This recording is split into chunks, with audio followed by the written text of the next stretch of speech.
Deus, aleluia. Que Deus seja louvado nessa noite, que o Espírito Santo nos guia para dar essa mensagem para os nossos corações e que verdadeiramente nós venhamos dar ouvido ao Espírito Santo de Deus. Amém, igreja? Salve a magnífica, gloriosa paz do Senhor Jesus e que Deus, o Yeshua HaMashiach, reine na nossa vida eternamente. Irmão, abra sua Bíblia aí no livro de Lucas, no capítulo 19. Livro de Lucas, no capítulo 19, no versículo de número 41 em diante.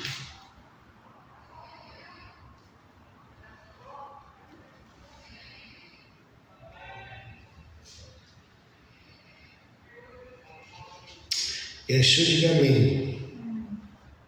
Vamos ler. Versículo 41 em diante. Diz assim o capítulo 19 do livro de Lucas, do doutor Lucas, discípulo de Cristo. Aleluia.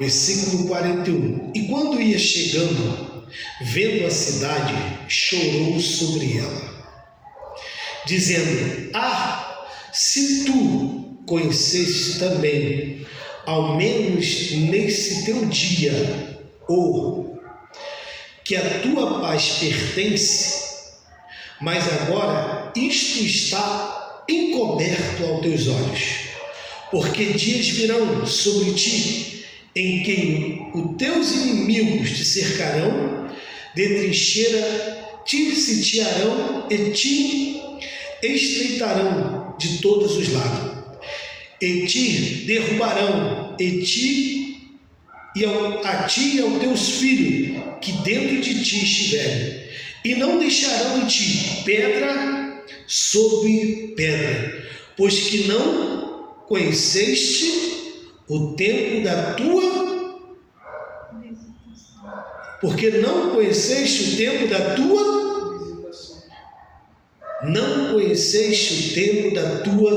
visitação. Glória a Deus. Amantíssimo de Deus, curva a sua cabeça. Eterno e glorioso Pai Celestial, Senhor, dai a porção dobrada do teu Espírito Santo, meu Pai. Fala conosco, Senhor, porque o seu profeta, meu Pai, o seu servo, Senhor, disseram e profetizaram, Senhor, que nós não precisaríamos ser ensinados por ninguém, mas que teu Espírito Santo nos ensinaria e nos colocaria no caminho. E por isso estamos aqui unidos, Pai, como igreja viva. O Senhor não habita, Senhor, em templo feito de parede, mas habita em cada um de nós, Senhor da glória. Então, Senhor, faça segundo a sua palavra e o teu querer. Nos conduza para a luz, Senhor, a cada momento, a cada dia.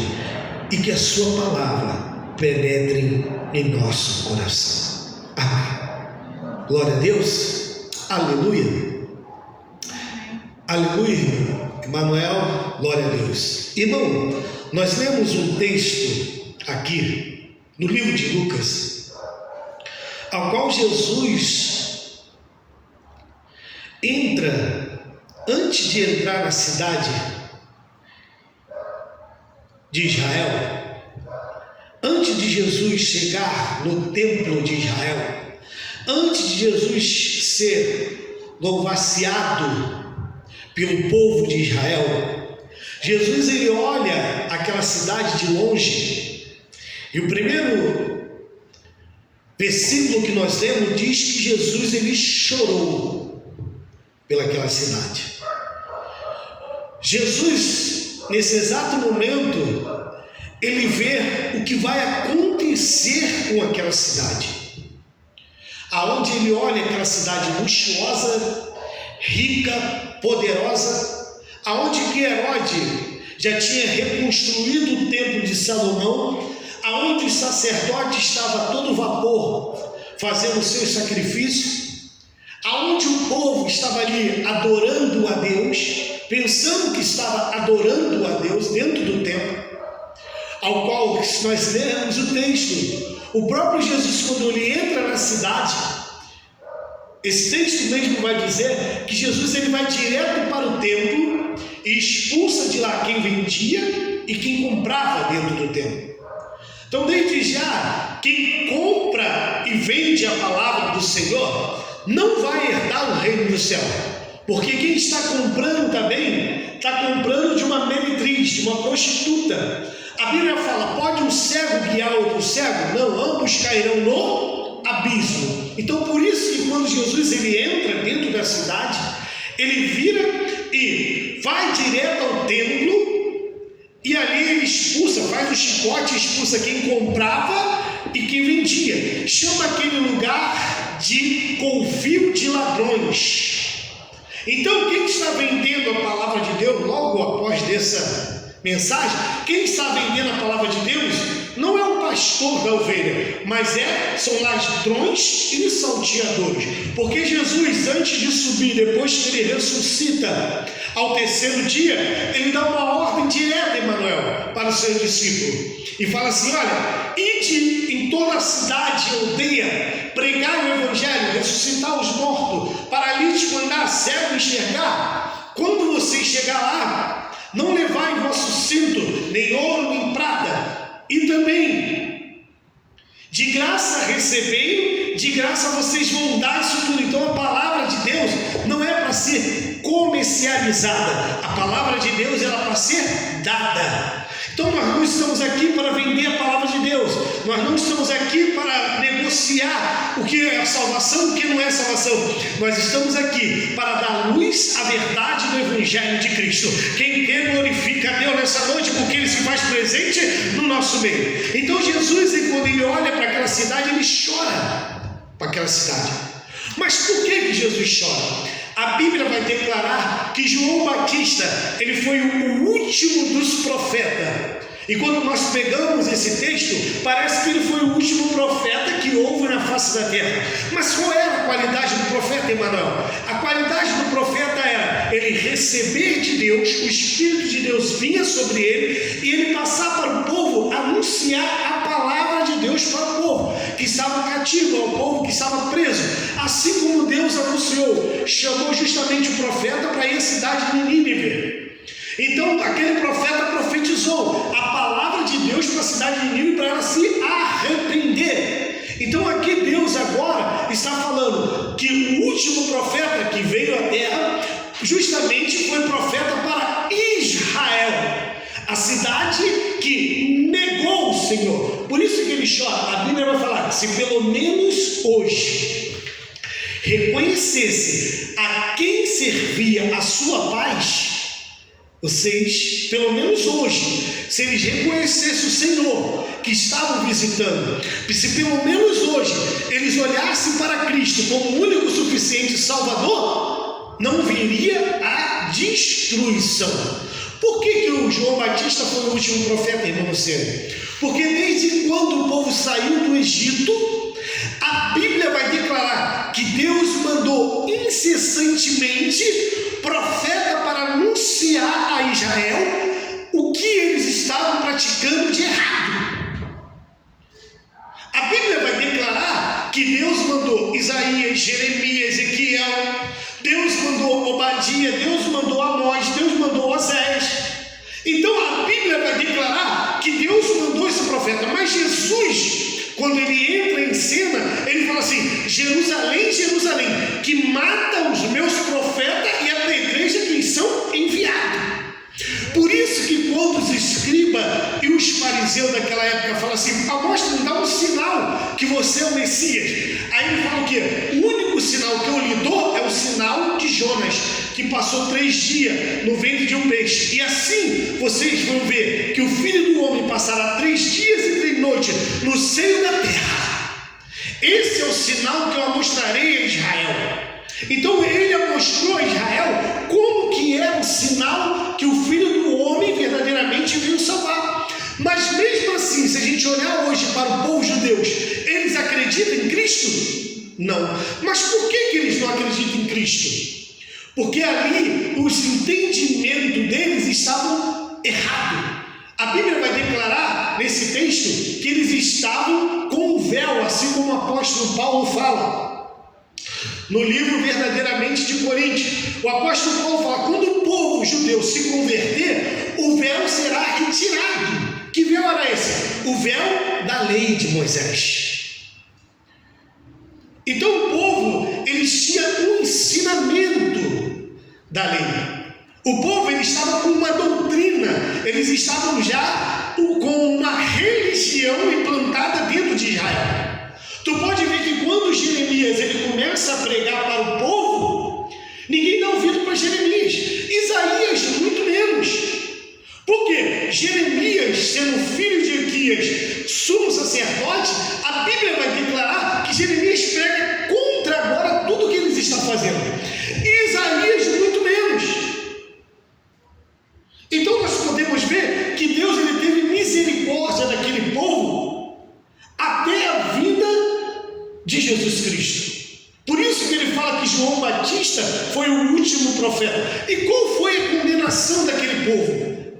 Foi a idolatria. Quando Jeremias chama Israel de prostituta, ele está falando não porque as mulheres de Israel se prostituíam, se vendiam. Ele está falando que Israel se prostituiu com outros deuses, estava fazendo imagem de escultura. A Bíblia vai declarar que Deus leva Ezequiel para dentro do templo. Ezequiel, olha quem eles estão adorando. Ezequiel, vou te levar dentro do templo para ver a abominação que está dentro do templo.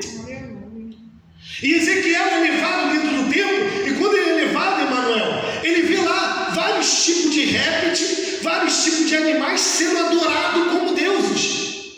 E quando Deus leva Ezequiel para o pátio do templo, a Bíblia vai declarar que os sacerdotes estavam adorando a deusa Lua e o Deus Sol. Presta bem atenção nisso. Os sacerdotes estavam adorando a deusa Lua e a deusa Sol. A Bíblia vai declarar que Isaías chama Israel de ladrão. Fala: roubará o homem a Deus, todavia vocês têm me roubado, não deixando direito dos órfãos da viúva. Isaías profetiza a respeito de que qual era e por que a condenação de Israel. Presta bem atenção, Emanuel, porque a Bíblia, quando ele declara isso, a Bíblia também vai declarar no livro de Malaquias, um dos últimos profetas antes de João Batista, ao qual os pastores gostam de pregar sobre isso. Malaquias 3,10: roubará o homem a Deus, todavia vós me roubares. Aonde? No dízimo e na oferta. Vocês desviaram o direito dos órfãos, dos estrangeiros, da viúva. A Bíblia vai declarar em Isaías que o sacrifício que Deus queria, o jejum que Deus queria, qual era, irmão Luciano? Era que o povo ajudasse o pobre, a viúva e o necessitado. Então, olha quanto período Deus falou. Então, por isso que Jesus, quando chega aqui, olha para Israel e vê Israel chorando. Ele olha para Israel chorando. Ele fala assim: se pelo menos hoje, olha só o que ele fala. Olha o que Jesus fala: se pelo menos hoje vocês entendessem quem ia trazer a paz, se pelo menos hoje vocês reconhecessem o Deus que me enviou, o mundo teria paz. Olha só, mas por que pelo menos hoje? Hoje é o dia de você reconhecer, mano. Hoje é o dia de eu reconhecer. Hoje é o dia de todos os idólatras, de todos os feiticeiros reconhecer que só há um Deus. Ainda há esperança. Aleluia. Porque Deus, ele não quer muita coisa. Deus, ele quer um coração aquebrantado e contrito. Deus não ama. Por que o povo de Israel ele foi sempre destruído? Até hoje, se a gente olhar para Israel, Israel tem uma bateria de míssil que ali fica em prontidão o tempo todo para não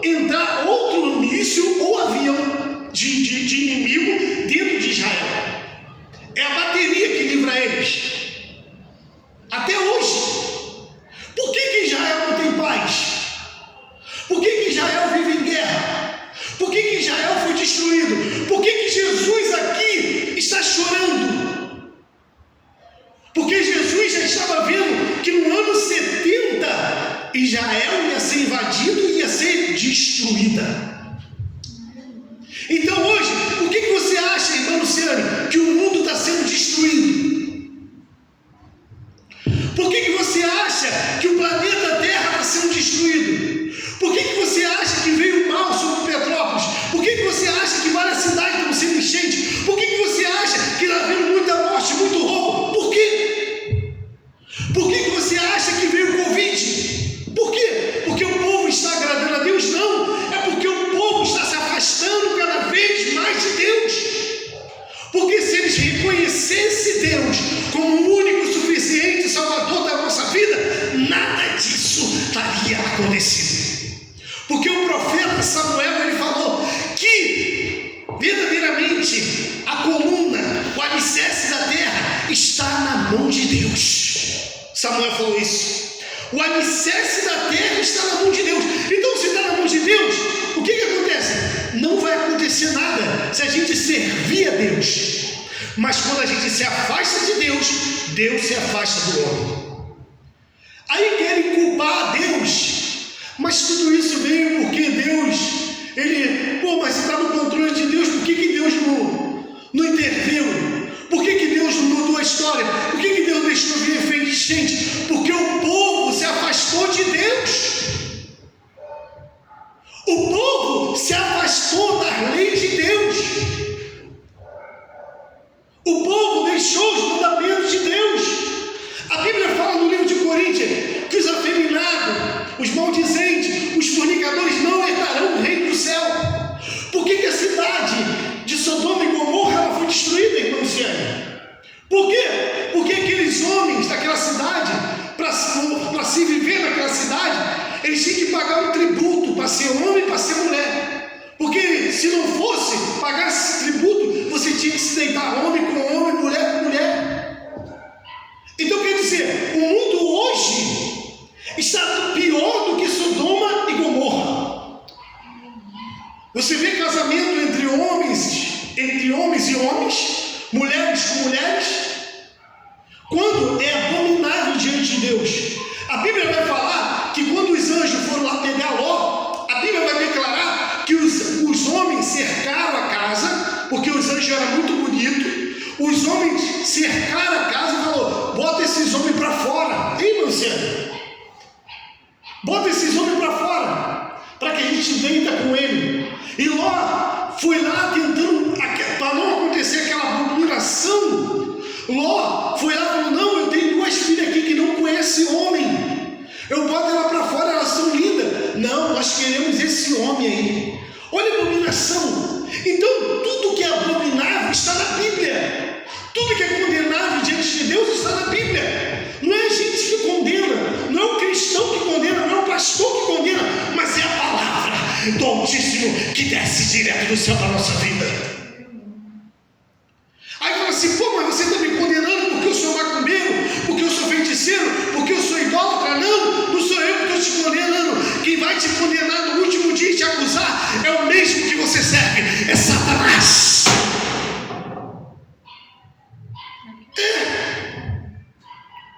Não adianta, porque a Bíblia, ela não mente, ela é história.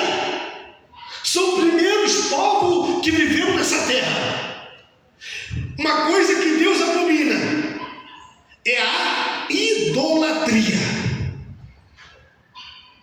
Não há outro caminho.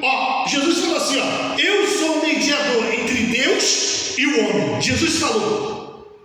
Não há outro mediador. Não há Maria, não há João, não há José, não há Pedro, não há Tomé. Só há Ele.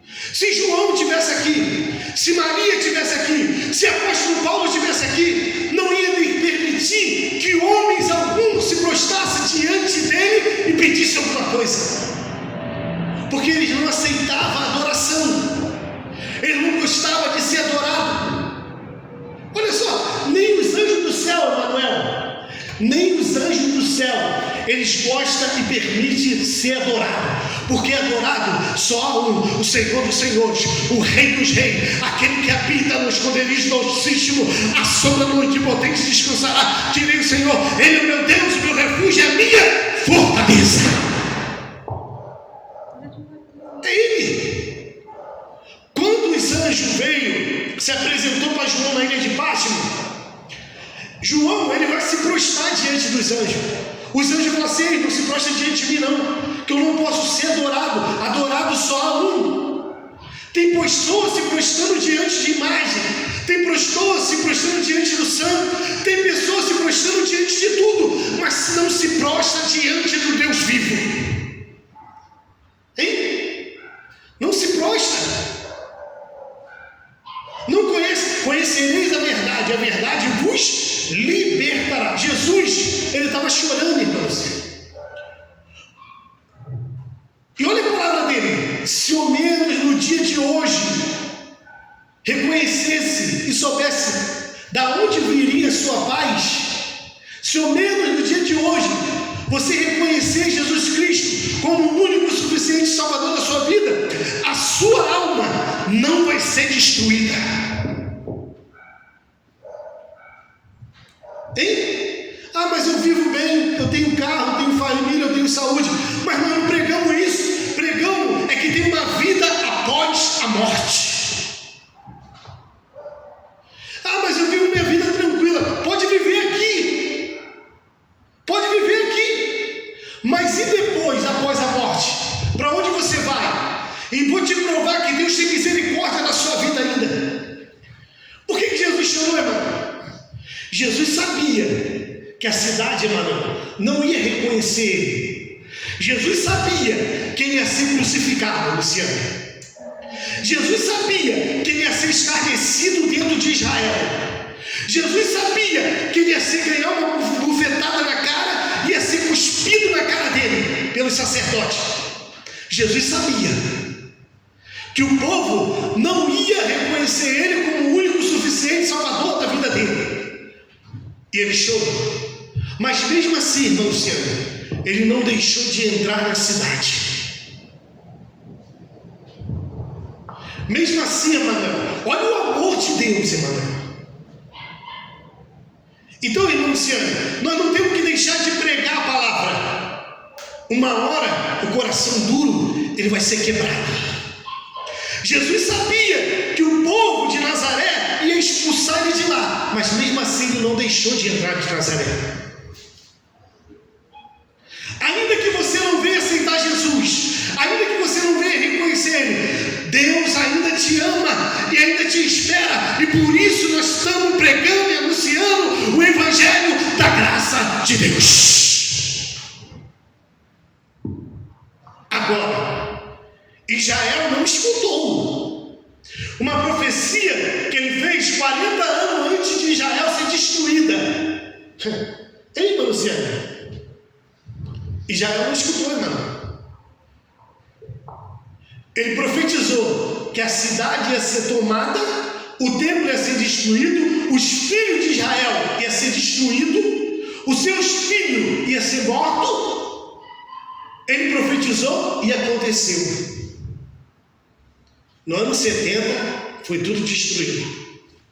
E até hoje não foi construído o templo de Israel. Sabe quantos anos faz já? 2000 anos. Sabe quanto tempo tem que Israel não recebe um profeta lá para profetizar para Israel? 2000 anos. Porque o último profeta que profetizou para Israel foi João Batista. Agora eu quero falar contigo. Deus ainda te ama, ainda está mandando aqui, um mero servo dele, como o irmão Guilherme, irmão Luciano, Emanuel, para falar para você: nós somos profeta dessa geração, e está profetizando. Hoje reconhece o Senhor Jesus como Senhor e Salvador da sua vida, antes que seja tarde demais e a sua alma seja lançada no inferno e você seja destruído. Hoje Deus está tendo misericórdia de você, que está mandando um louco para pregar para a sua vida. Hoje Deus está dando misericórdia para você, que está falando para você: meu filho, eu ainda te amo e não te rejeitei. Então hoje é o momento de sua escolha. Dá um passo para Cristo, reconhece Ele como o único suficiente Salvador da sua vida, porque é isso que Ele quer. Israel negou. E você? Vai negar? E você? Vai negar? Não podemos negar que Jesus, ele veio. Porque a história diz, quando se abre um livro de história, Manuel, está lá DC e AC. O que significa isso? Depois de Cristo, antes de Cristo. A história não ensina isso? Que está lá? Não ensina? Então a história fala e faz menção do nosso Senhor e Salvador Jesus Cristo. E hoje é o seu dia. Levanta a sua mão, levanta o seu coração, deixa a sua idolatria, deixa a sua feitiçaria. Se você é afeminado, se você aí é um incrédulo, hoje é o dia que você, para mudar a sua vida, se arrepender do seu pecado e entrar na morada eterna. Levanta a mão, glorifica a Deus. Emanuel, Luciane, dá uma salva de palmas para o Senhor nessa noite, que Ele se faz presente na nossa vida. Aleluia, glória a Deus. Tu está entendendo por que Deus falou assim, pelo menos hoje? Sabe o que Romanos capítulo 10 fala? Romanos capítulo 10, o versículo 1 fala assim: eu oro para Israel, pela salvação de Israel. O apóstolo Paulo orando pela salvação de Israel, porque eles têm zelo de Deus, mas não com entendimento. Aí, nesse mesmo, vou perguntar a ele, mas pô, Israel não soube? Soube, porque Isaías pregou, os profetas pregaram para Israel. Aí ele vai falar assim, mas todo dia estendi a minha mão a um povo rebelde e contradizente. Quer dizer, você quer continuar na rebeldia? Não servir a Deus igual a Israel? Deus está mandando a gente vir aqui pregar com espírito e com autoridade. Falar para você, ainda há esperança. Ei, Luciano? A Bíblia vai falar que Jesus falou assim, ó, sempre quis eu ajuntar Israel, como a galinha junta os seus pintos debaixo das asas, mas Israel nunca quis.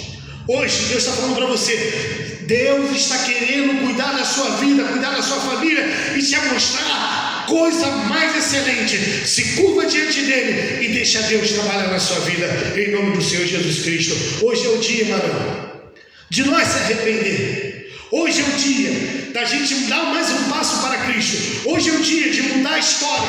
Hoje é o dia, irmã Luciane, hoje é o dia, diga para mim, hoje é o dia que Deus preparou para mudar a história da nossa vida.